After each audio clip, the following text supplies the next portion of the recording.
భద్రాద్రి కొత్తగూడెం జిల్లాలో పోలీసుల ముందు భారీగా మావోయిస్టులు లొంగిపోయారు. ఛత్తీస్గఢ్ కు చెందిన 86 మంది మావోయిస్టు పార్టీ సభ్యులు ములుగు జిల్లా పోలీసుల సమక్షంలో సరెండర్ అయ్యారు. ఇక 66 మంది పురుషులు, 20 మంది మహిళా మావోయిస్టులు లొంగిపోయారు. వారికి రాష్ట్ర ప్రభుత్వం తరపున ఆపరేషన్ చేయూతకు భాగంగా వారికి తక్షణ సహాయం కింద 25,000 రూపాయలు అందజేశారు ఐజీ చంద్రశేఖర్ రెడ్డి. ఏడాదిలో ఇప్పటి వరకు 224 మంది మావోయిస్టులు సరెండర్ అయినట్టు తెలిపారు చంద్రశేఖర్.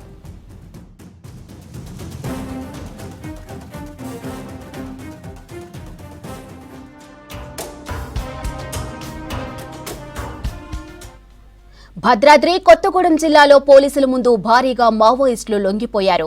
ఛత్తీస్గఢ్ కు చెందిన 86 మంది మావోయిస్టు పార్టీ సభ్యులు ములుగు జిల్లా పోలీసుల సమక్షంలో సరెండర్ అయ్యారు. 66 మంది పురుషులు, 20 మంది మహిళా మావోయిస్టులు లొంగిపోయారు.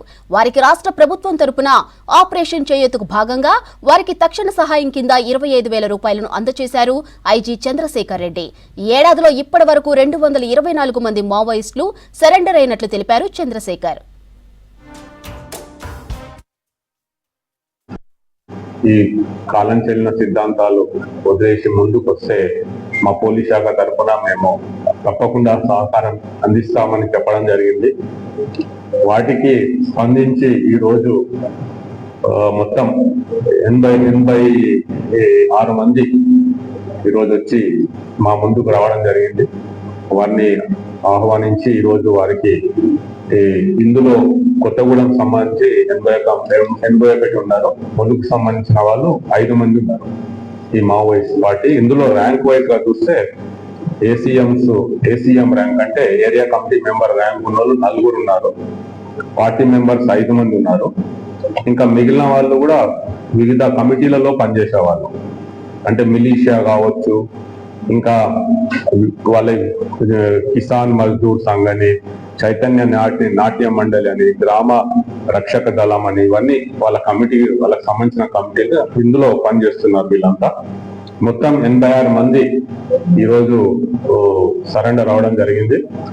మరి వారు మా కొత్తగూడెం ఎస్సీ రోహిత్ రాజు గారు, వారి అధికారులు, మా ఇన్స్పెక్టర్లు, వాళ్ళందరూ మంచి వాళ్ళందరినీ కొన్ని మాట్లాడి నమ్మకం వచ్చే విధంగా, ఎందుకంటే ఇప్పుడు మరి వీళ్ళంతా ఛత్తీస్గఢ్ రాష్ట్రానికి చెందిన వాళ్ళే. మరి ఇప్పుడు కొత్తగూడెం జిల్లాకు వచ్చి మా దగ్గరికి ఎందుకు వచ్చారంటే, మా అధికారులు చేసిన మా కన్విన్స్ చేయడం, మర్యాద పూర్వకంగా ఫ్రెండ్లీగా చేయడం వల్ల వారికి నమ్మకం వచ్చి ఇక్కడ మా మీద నమ్మకంతో వచ్చి ఈరోజు మా దగ్గరికి రావడం జరిగింది. మరి మేము కూడా వారికి ప్రభుత్వం తరఫున వారికి రావాల్సిన రివార్డ్ అమౌంట్ కూడా వాళ్ళకి ఆల్రెడీ ఇవ్వడం జరిగింది. ఇప్పుడు వాళ్ళందరి చేతులలో కొందరికేమో వారి అకౌంట్ లో ట్రాన్స్ఫర్ అయింది, చెక్కులు ఇవ్వడం జరిగింది. కొంతమందికి ఏమో క్యాష్ ఇవ్వడం జరిగింది. అయితే ఇందులో ఏసీఎం మెంబర్స్ కి ఒక్కొక్కరికి 4 లక్షలు ఇవ్వడం జరిగింది. పార్టీ అంటే 4 ఉన్నారు, 4కి ఒక్కొక్కరికి 4 లక్షలు చొప్పున ఇవ్వడం జరిగింది ఏసీఎం సభ్యులు. పార్టీ మెంబర్స్ 5 మంది ఉన్నారు, వారికి ఒక్కొక్క 1 లక్ష ఇవ్వడం జరిగింది. ఇంకా మిగిలిన సభ్యులందరికీ 25,000 ఇవ్వడం జరిగింది. వారికి వచ్చిన వెంటనే వారికి ప్రభుత్వం నుంచి లభించాల్సిన రివార్డ్ అమౌంట్ మేము ఎట్లాంటి జాప్యం లేకుండా మా ఉన్నతాధికారులు ఇంట్రెస్ట్ తీసుకొని, మా డీజీ గారు, మా అధికారులు వాళ్ళంతా ఇమ్మీడియట్ గా వారికి ఇవ్వడం జరిగింది.